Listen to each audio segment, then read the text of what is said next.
រសៀលគង់ភ្នំត្រនំចិន្តាក្រោមដើមពុទ្រានិភូមិថ្មគោលគោកឃ្មុំតូចយំក្នុងភ្នំក្អែកបូល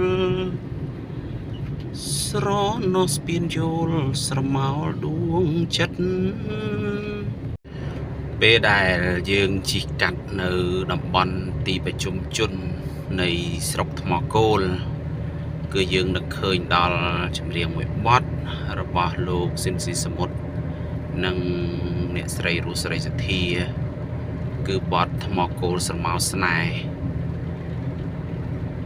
ហើយទិដ្ឋភាពជារួមនៅក្នុងស្រុកថ្មគោលនេះគឺផ្ទះ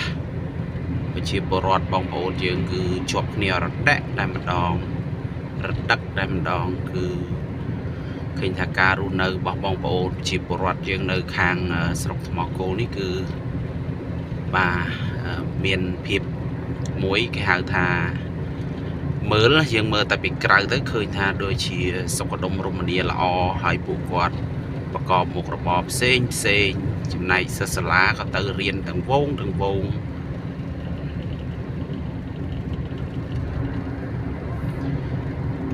បាទស្រុកថ្មគោលមានព្រំប្រទល់ជាប់ស្រុកមង្គលបុរីខេត្តបន្ទាយមានជ័យ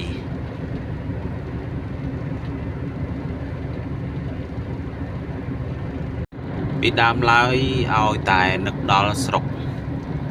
ថ្មគោលមង្គលបុរីនេះគឺគេតែងតែសរសើរតគ្នានៅទី1គឺ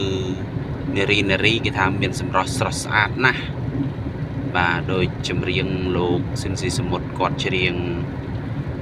កំឡោះមង្គលបុរីស្រីសេរីសុភ័ណ្ឌអញ្ចឹងណាបាទអញ្ចឹងគេល្បី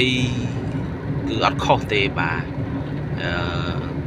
កូនក្រមុំអ្នកស្រុកថ្មគោលអ្នកមង្គលបុរីសេរីសុភ័ណ្ឌនេះគឺពិតជាស្អាតមែនបាទទទួលស្គាល់ហើយបងប្អូនណាអត់ដែលមកដល់ស្រុកមង្គលបុរីឬក៏ខាងថ្មគោលខាងបន្ទាយមានជ័យគួរតែមកលេងម្ដងមកបាទហើយខ្ញុំនិយាយចេះពីបងប្អូនខ្លះគាត់អស់សំណើចថាគ្រាន់តែស្រុកថ្មគោលស្រុកមង្គលបុរីបន្ទាយមានជ័យថាគេមិនស្គាល់មិនគេជិះឡើងសឹកផ្លូវហើយបាទអាចមានបងប្អូនខ្លះគាត់ជិះសឹកផ្លូវមែនប៉ុន្តែបងប្អូនខ្លះនិយាយទៅអាចមានថាគាត់អត់ដែលមកខាងបែកខាងហ្នឹងសូម្បីតែម្ដងបងប្អូនខ្ញុំធ្លាប់ជួបគឺតែម្ដងក៏គាត់មិនដែលបានមកដែរដោយសារអីទី1ក៏អត់មានសាច់ញាតិនៅខាងហ្នឹងទី2ក៏គាត់គិតថាឆ្ងាយមិនដឹងមកធ្វើអីនេះអញ្ចឹងណាបងប្អូនសូម្បីតែបងប្អូនយើងខ្លះនៅសៀមរាបនៅខេត្តសៀមរាបហ្នឹងបងប្អូនយើងមួយចំនួនអាយុច្រើនហើយមិនទាន់ស្គាល់អង្គរវត្តក៏មានដែរណាបាទ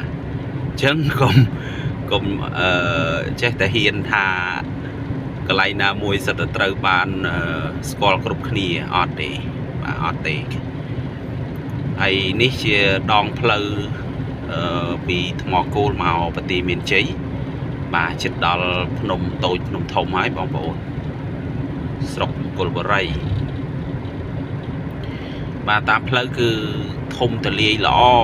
បាទខែនេះគឺខែ5រៀងក្តៅបន្តិចហើយខាងក្រៅប៉ុន្តែបាទនិយាយពីតាមដងផ្លូវដោយសារតែមេឃទឹមតែភ្លៀងកក់ខែអីខ្លះរុក្ខជាតិខៀវខ្ចីតែម្ដងបងប្អូន